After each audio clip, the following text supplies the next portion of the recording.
ರಾಜ್ಯ ಸರ್ಕಾರಿ ನೌಕರರಿಗೆ ಭರ್ಜರಿ ಸುದ್ದಿ. ಕೇಂದ್ರ ವೇತನ ಶ್ರೇಣಿ ಶೀಘ್ರದಲ್ಲೇ ಜಾರಿ ಸಾಧ್ಯತೆ. ನಮಸ್ಕಾರ ಸ್ನೇಹಿತರು, ಉಪಯುಕ್ತ ಮಾಹಿತಿ ಚಾನಲ್ಗೆ ಸ್ವಾಗತ. ರಾಜ್ಯ ಸರ್ಕಾರಿ ನೌಕರರಿಗೆ ಭರವಸೆ ಮೂಡಿಸುವ ಸುದ್ದಿ. 2026-27 ವೇಳೆಗೆ ಕೇಂದ್ರ ಮಾದರಿ ವೇತನ ಶ್ರೇಣಿ ಜಾರಿ ಸಾಧ್ಯತೆ. ರಾಜ್ಯದ ಲಕ್ಷಾಂತರ ಸರ್ಕಾರಿ ನೌಕರರಿಗೆ ಭರವಸೆ ಮೂಡಿಸುವಂತಹ ಮಹತ್ವದ ಬೆಳವಣಿಗೆ ಇಂದು ಬೆಳಕಿಗೆ ಬಂದಿದೆ. ದೇಶದ ಎಲ್ಲ ರಾಜ್ಯಗಳಲ್ಲಿ ಕೇಂದ್ರ ಸರ್ಕಾರದ ಮಾದರಿಯ ವೇತನ ಶ್ರೇಣಿಯನ್ನು ಜಾರಿಗೆ ತರುವ ಕುರಿತು ಚರ್ಚೆಗಳು ಇತ್ತೀಚೆಗೆ ಜೋರಾಗಿದ್ದು, ಕರ್ನಾಟಕದಲ್ಲೂ ಈ ಪ್ರಕ್ರಿಯೆ ಆರಂಭಗೊಂಡಿರುವ ಸುಳಿವು ಸಿಕ್ಕಿದೆ.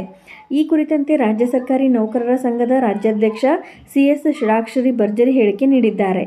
ಶಿವಮೊಗ್ಗದಲ್ಲಿ ಸುದ್ದಿಗಾರರೊಂದಿಗೆ ಮಾತನಾಡಿದ ಅವರು, 2026-27ನೇ ಹಣಕಾಸು ವರ್ಷದೊಳಗೆ ರಾಜ್ಯ ಸರ್ಕಾರಿ ನೌಕರರಿಗೆ ಕೇಂದ್ರ ಮಾದರಿ ವೇತನ ಶ್ರೇಣಿಯನ್ನು ಜಾರಿಗೆ ತರಲು ಸರ್ಕಾರ ಹಾಗೂ ನೌಕರರ ಸಂಘ ಸಂಘಟಿತವಾಗಿ the government and the employees union are united ಮುಂದಾಗಿದೆ.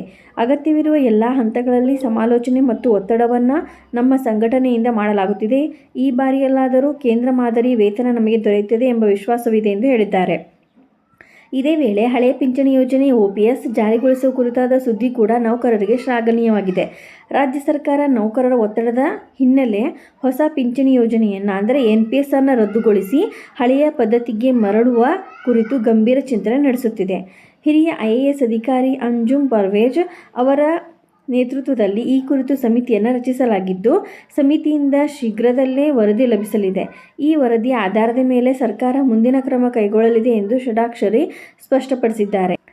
ಇನ್ನು ನೌಕರರಿಗೆ ಬ್ಯಾಂಕುಗಳಲ್ಲಿ ತಮ್ಮ ವೇತನ ಖಾತೆಗಳನ್ನು ತ್ವರಿತವಾಗಿ ತೆರೆಯುವ ಸಲಹೆ ಕೂಡ ನೀಡಲಾಗಿದೆ.